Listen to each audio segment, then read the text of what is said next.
एक शाम की बात है। ठंडी के मौसम में मैं अपने घर पर रजाई में दुबका हुआ था। इतने में ही मेरे फोन की रिंग बजने लगी। हालांकि रजाई छोड़कर उठने का मेरा जरा भी मन नहीं था, मगर हो सकता है कोई जरूरी कॉल हो, यही सोचकर मैं बिस्तर पर से झाड़कर उठा और फोन के पास गया तो पाया कि मेरे दोस्त रमन का कॉल है। रमन और मैं, हम दोनों बचपन के दोस्त हैं। रमन मेरे से उम्र में काफी बड़ा है। खैर, मैंने कॉल रिसीव किया तो सामने से रमन बोला, और कैसा है तू, सब बढ़िया? इस पर मैंने कहा, हाँ सब बढ़िया चल रहा है, तू बता। इस पर रमन बोला, भाई मुझे तेरे से कुछ काम था, मैं एक मुसीबत में फंस गया हूँ। दरअसल मेरी माँ को दिल का दौरा पड़ा था, उन्हें मैंने हॉस्पिटल में एडमिट किया था और तू तो जानता है मेरी नाइट ड्यूटी है।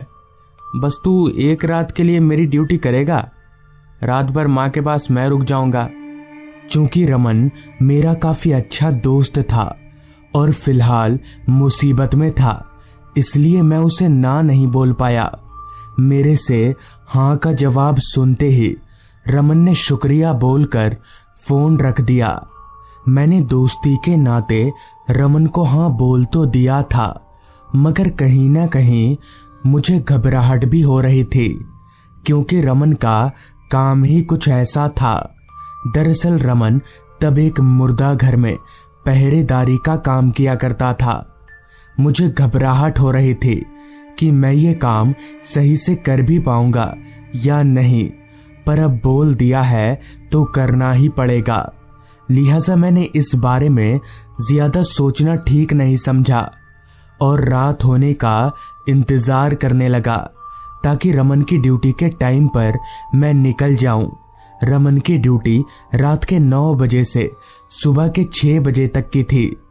सबसे पहले तो मैंने ये बात अपने घर वालों को बताई, मगर सबने मुझे साफ तौर पर रमन का काम करने से मना कर दिया।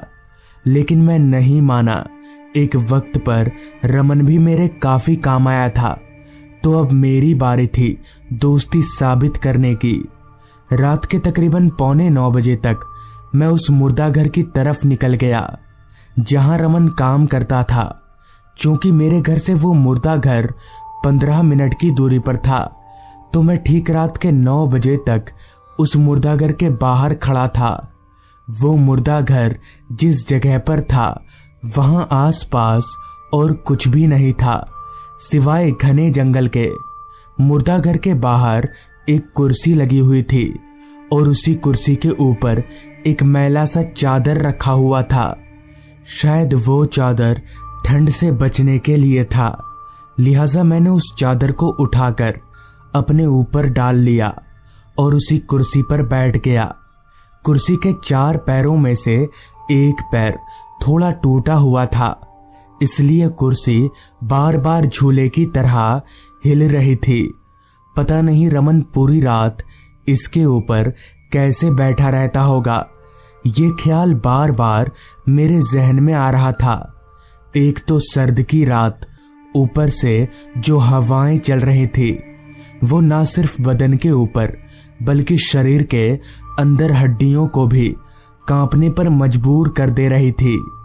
मुझे लग नहीं रहा था कि अगर ऐसी ही ठंड लगती रही तो मैं कल सुबह तक जिंदा बच भी पाऊंगा।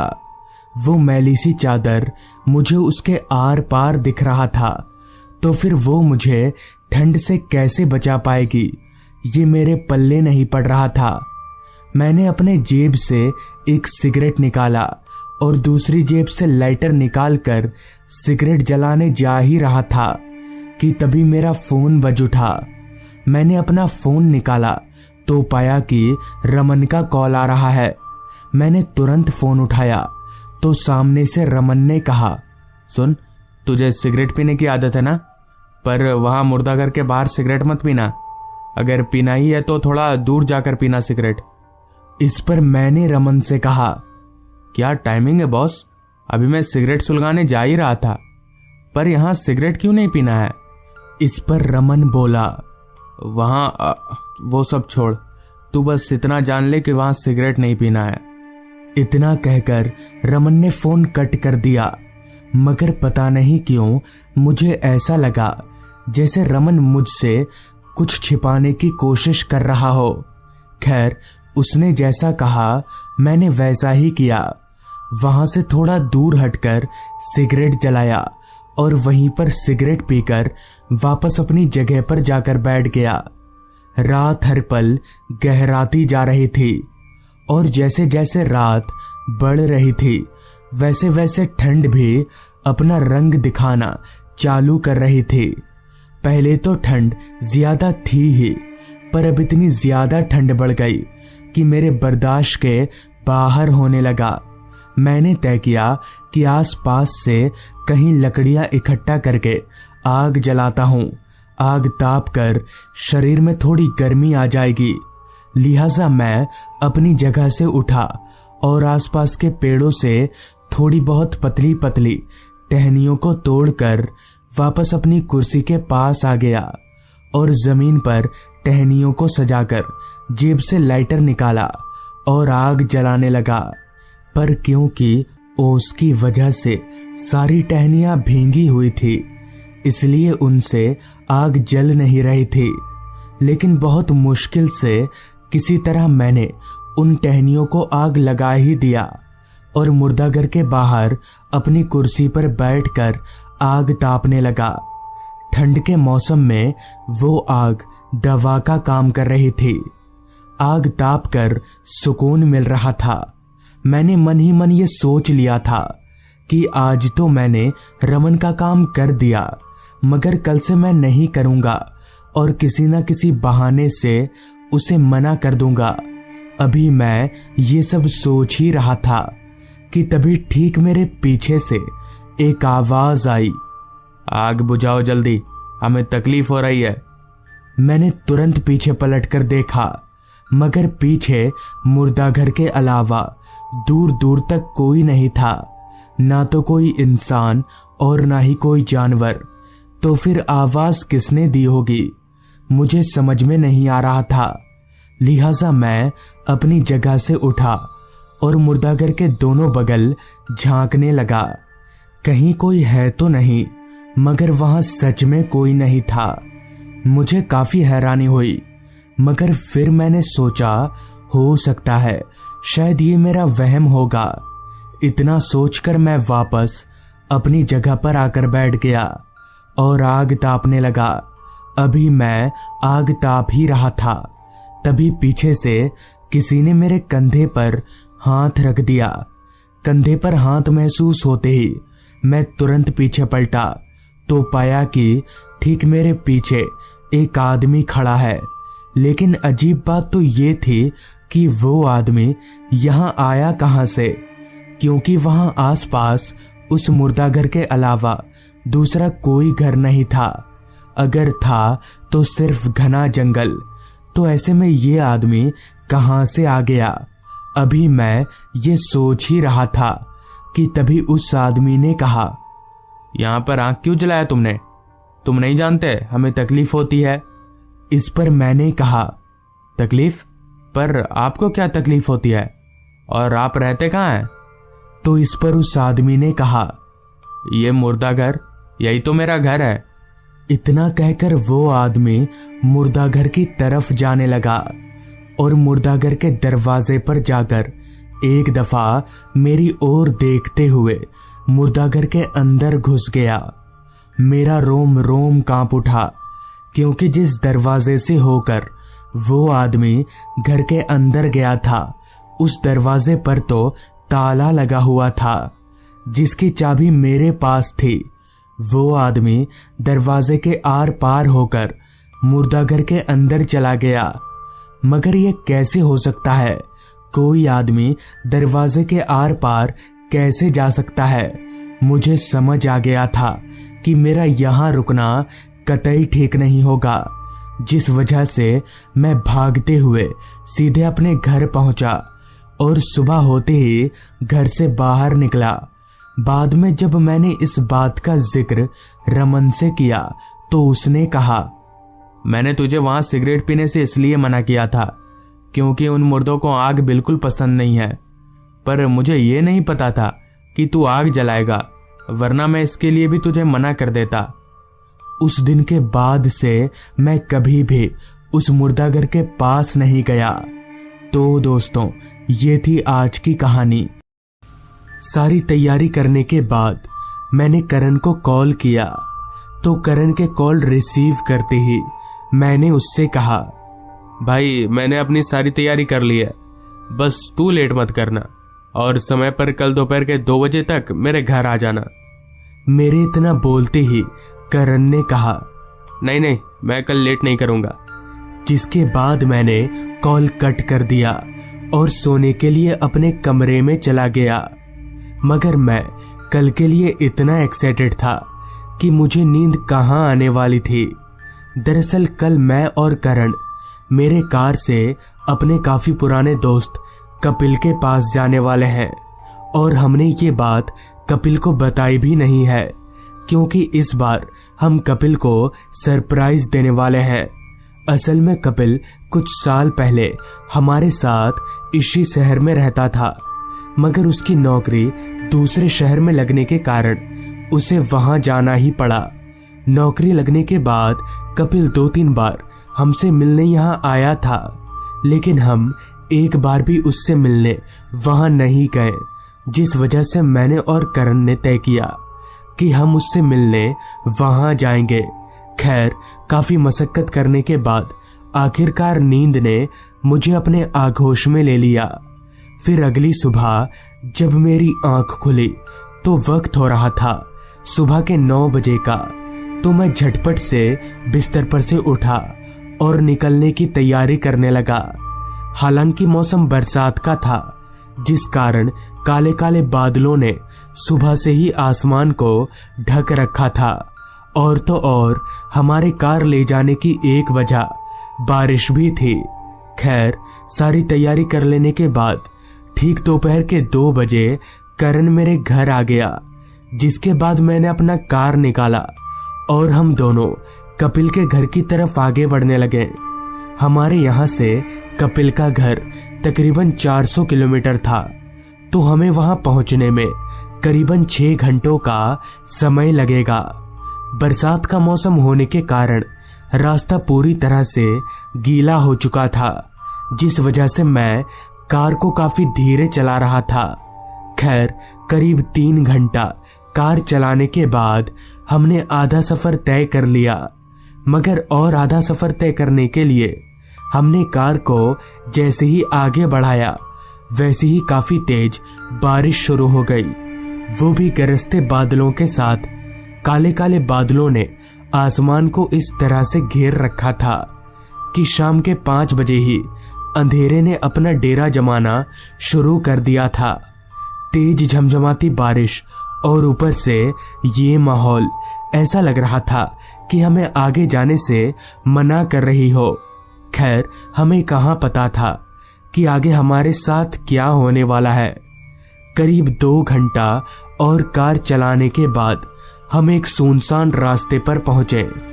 तब वक्त हो रहा था रात के 7:30 बजे का, लेकिन बारिश की वजह से 7:30 बजे ही उस रास्ते पर हमें दूर दूर तक हमारे अलावा और कोई भी दिखाई नहीं पड़ रहा था, और न ही उस रास्ते पर कोई घर था और न ही कोई दुकान।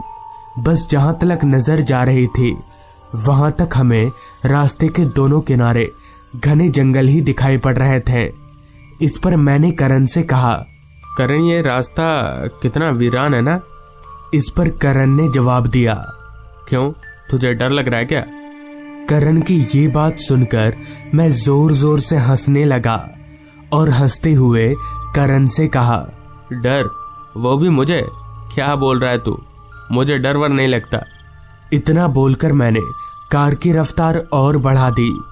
रास्ता पूरी तरह से अंधेरे में डूबा हुआ था, वो भी इतना घना अंधेरा कि हमारी हेडलाइट की रोशनी अंधेरे के आगे कम पड़ रही थी। सन्नाटा चारों तरफ इतना छाया हुआ था कि उस सन्नाटे को हम अपनी कार के अंदर बैठकर ही महसूस कर पा रहे थे। खैर, अभी हम उस घने अंधेरे और सन्नाटे को चीरते हुए आगे बढ़ ही रहे थे कि तभी मेरी नजर रास्ते के आगे टूटे हुए पुल पर गई। उस टूटे हुए पुल को देखकर मैंने ब्रेक दबाकर एकदम से अपनी कार रोक ली। तो मेरे कार रोकते ही करण ने कहा, यार तूने कार क्यों रोक दी? करण के ये पूछने पर मैंने जवाब दिया, दिखाई नहीं दे रहा आगे पुल टूटा हुआ है। इस पर करण ने जब आगे देखा तो वो एकदम से हक्का बक्का रह गया और बोला, लगता है काफी तेज बारिश की वजह से पुल टूट गई है। और अब हमें समझ नहीं आ रहा था कि हम आगे जाएं तो जाएं कैसे।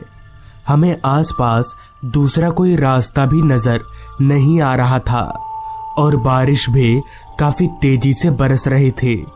हम फंस चुके थे। हमें अब समझ नहीं आ रहा था कि हम करें तो करें क्या।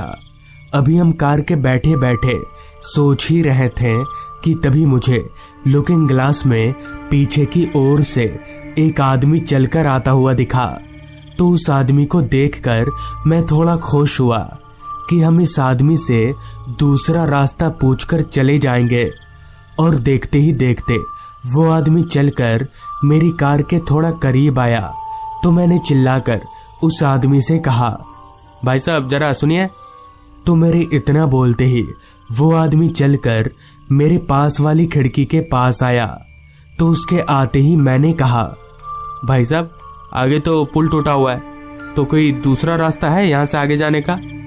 इस पर उस आदमी ने जवाब दिया, एक रास्ता है साहब, मगर वो रास्ता कहाँ है मुझे पता नहीं, मैं आपको बता नहीं पाऊंगा। इतना बोलकर वो आदमी जिधर से आया था उधर ही जाने लगा। इस पर मैंने करण से कहा, आज रात हमें यहीं पर कार में ही रुकना होगा। खैर हमारे पास और कोई दूसरा उपाय भी नहीं था, तो हम कर भी क्या सकते थे। हमने कार को रास्ते के किनारे खड़ा किया और कार की सारी खिड़कियां बंद करके कार की सीट पर लेट गए। अब काफी रात हो चुकी थी, जिस कारण सारा माहौल वीरान सा हो गया था। काफी लंबा सफर तय करने के कारण सीट पर लेटते ही नींद ने कब हमें अपने आगोश में ले लिया पता ही नहीं चला। फिर जब मेरी आंख खुली तो पाया कि हमारी कार के ऊपर चढ़कर बहुत सारे बच्चे खेल रहे हैं। मगर अचानक इतने सारे बच्चे इस जंगली रास्ते पर आए तो आए कैसे। मगर साथ ही साथ मुझे एक और बात हैरान करने वाली लगी कि उन बच्चों पर इतनी तेज बारिश का भी कोई असर नहीं हो रहा था। मगर ऐसा कैसे हो सकता है? इतनी तेज बारिश में वो बच्चे भीग क्यों नहीं रहे? अभी मैं उन बच्चों को देखकर हैरान ही था कि तभी मेरी तरफ वाली खिड़की पर किसी ने बाहर से दस्तक दी। तो उस दस्तक की आवाज को सुनकर मैंने जैसे ही अपनी निगाहें खिड़की की ओर घुमाई तो मेरे होश उड़ गए और मेरे शरीर का सारा खून सूखने लगा, क्योंकि खिड़की के बाहर एक आधा कटा हुआ आदमी हवा में उड़ रहा था और उस आदमी का चेहरा पूरी तरह से कुचला हुआ था। ये देखकर मैं समझ गया कि ये कोई इंसान नहीं बल्कि भूत है, और साथ ही साथ यहाँ सभी बच्चे भी भूत हैं। और अब हम एक बड़ी मुसीबत में फंस चुके हैं। वहां इतने सारे भूतों को देखकर मैं जोर जोर से कांपने लगा, जिसके बाद मैंने करण को जगाया तो करण भी इतने सारे भूतों को देखकर जोर जोर से कांपने लगा। अब हमें समझ नहीं आ रहा था कि हम करें तो करें क्या। मगर अच्छी बात तो ये थी कि हम कार के अंदर थे, जिस वजह से वो सारे भूत हमें कुछ कर नहीं पा रहे थे। हमने इसी मौके का फायदा उठाया और कार स्टार्ट करके वापस लौट गए, जिसके बाद हमने कार को वहीं रोका जहां हमें 2-4 लोग दिखे। उन सभी लोगों को पूरी बात बताने पर पता चला कि वो रास्ता भूतिया है। तो इस तरह से उस रात हमारी जान बच गई। तो दोस्तों, ये थी आज की कहानी। अगर आपको ये कहानी पसंद आई हो तो चैनल को ज़रूर सब्सक्राइब कर लें। तो मैं आपका दोस्त आर्यन जल्द ही मिलूंगा आपसे ऐसी ही एक कहानी के साथ।